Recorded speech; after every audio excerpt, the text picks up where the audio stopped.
খিলক্ষেতের এই রাস্তাটা 2-3 বছর ধরে এরকম কেটে রাখছে। এত ব্যস্ততম একটা জায়গা, এত ব্যস্ত একটা রাস্তা, প্রতিদিন হাজার হাজার মানুষ এখান দিয়ে চলাফেরা করে, কিন্তু এইটা এতটাই অরক্ষিত একটা জায়গা যে দিনের পর দিন, মাসের পর মাস এটা ফেলে রাখছে, কারো কোনো মাথা ব্যথা নাই। প্রতিদিন এখানে দুর্ঘটনা ঘটে। এই যে রাস্তাটা কেটে রাখছে, এটা হলো নিকুঞ্জ যাওয়ার প্রধান রাস্তা, নিকুঞ্জ এলাকায় ঢোকার প্রধান রাস্তা হলো এটা, কিন্তু এটা এমনভাবে কেটে রাখছে যে যাওয়ার কোনো ওয়ে নাই। আর এটা কিন্তু আজকে থেকে না, এই কাজটা হচ্ছে আরও অনেক আগে থেকে। এখানে কাজটা চলমান কিন্তু অনেক আগে থেকে, কিন্তু কোনো কার্যকরী কোনো পদক্ষেপ নাই, কোনো উদ্যোগ নাই।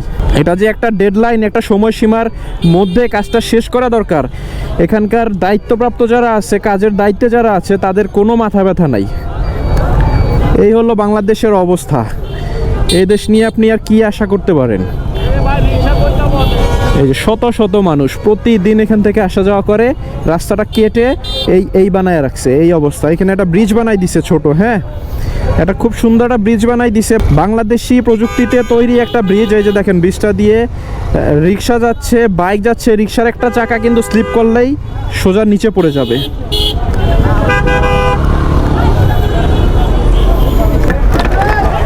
উল্টা ঢুকছেন কেন? এদিকে ঢোকা নিষেধ, আপনি ওই সামনে দিয়ে ঢুকবেন।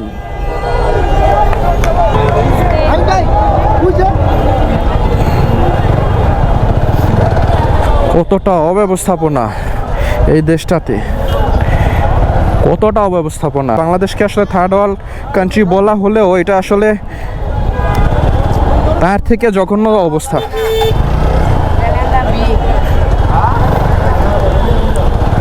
আমি জানি না এশিয়ায় আর অন্য কোনো দেশ আছে কি না যে দেশের খোদ রাজধানীতে এই অবস্থা।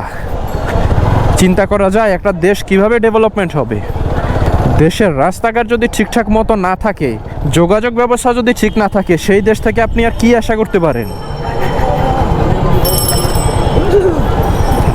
আসলে কিছু বলার নাই। এইসব বাংলাদেশে আসলে যারা থাকে না, তাদের সয়ে গেছে এসব জিনিস, দেখতে দেখতে সয়ে গেছে। এখন আর নতুন করে কোনো কিছু দেখার বাকি নাই। যাই হোক, এই ভিডিওটা আমি আর কন্টিনিউ করছি না, কারণ আমি যখন এইসব নিয়ে কথা বলি আমি আস্তে আস্তে উত্তেজিত হয়ে যাই। তো আসলে কোন সময় কি বলে ফেলবো জানি না। তাই এই ভিডিওটা এই পর্যন্তই। সবাই ভালো থাকবেন।